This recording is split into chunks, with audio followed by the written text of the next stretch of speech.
சாத்தான் தி டார்க். இந்த படத்துடைய கதை என்னன்னா, ஈஸ்ட் இந்தியா கம்பெனி காலத்துல அஸ்தினாபுரம் அப்படிங்கிற கிராமத்துல தவறா நடந்த ஒரு மாந்திரீக சடங்கால அந்த ஊர் மக்களுக்கு ஒரு இருண்ட சாபம் உண்டாயிடுது. கடவுள் நம்பிக்கை இல்லாம வாழ்ற அந்த மக்கள் சாத்தானை வழிபட்டுட்டு வராங்க. ஆனாலும் அந்த சாபம் பல தலைமுறைகளா தொடர்ந்துட்டே இருக்கு. இந்த சாபத்திலிருந்து தன் காதலியை மீட்க நாயகன் போராடுறது தான் இந்த படத்துடைய மீதி கதை.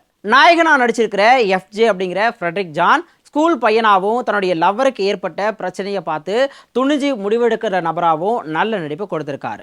காதலி வீட்டில் நடக்கிற அமானுஷ்ய விஷயங்களை கண்டுபிடிக்க நினைக்கிறது, காதலியை இயல்பு வாழ்க்கைக்கு கொண்டு வர எதை வேணா செய்ய துணியறதுன்னு படம் முழுக்க தனக்கு கொடுத்த வாய்ப்பை சரியா பயன்படுத்தியிருக்காரு. அந்நாயகி ஐரா அதிகம் பேசாம அம்மாவுடைய வித்தியாசமான செயல்களை பார்த்து பயந்து போய் ஒரு பதட்டமான மனநிலையோட இருக்கிற கேரக்டர்ல அசத்தி இருக்காங்க.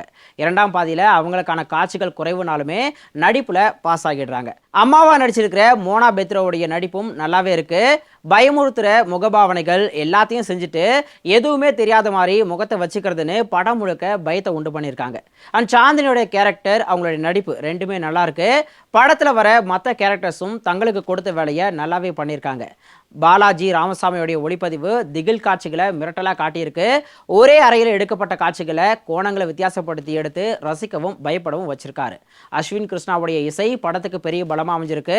ஹாரர் படத்துக்கு உண்டான பயத்தை தன்னுடைய மியூசிக்ல ஏற்படுத்தியிருக்காரு.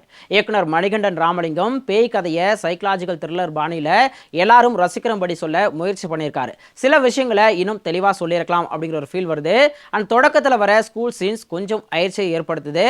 பட் படம் முழுக்க இதெல்லாம் எதனால நடக்குது, அடுத்து என்ன நடக்க போகுது அப்படிங்கிற சஸ்பென்ஸை ஆடியன்ஸ்க்கு கடத்தியிருக்காரு. இரண்டாம் பாகத்துக்கு லீடு விட்டு ஒரு முடிவில்லாத படத்தை முடிச்சிருக்காங்க. மொத்தத்தில் சாத்தான் தி டார்க் த்ரில்லர் முயற்சி.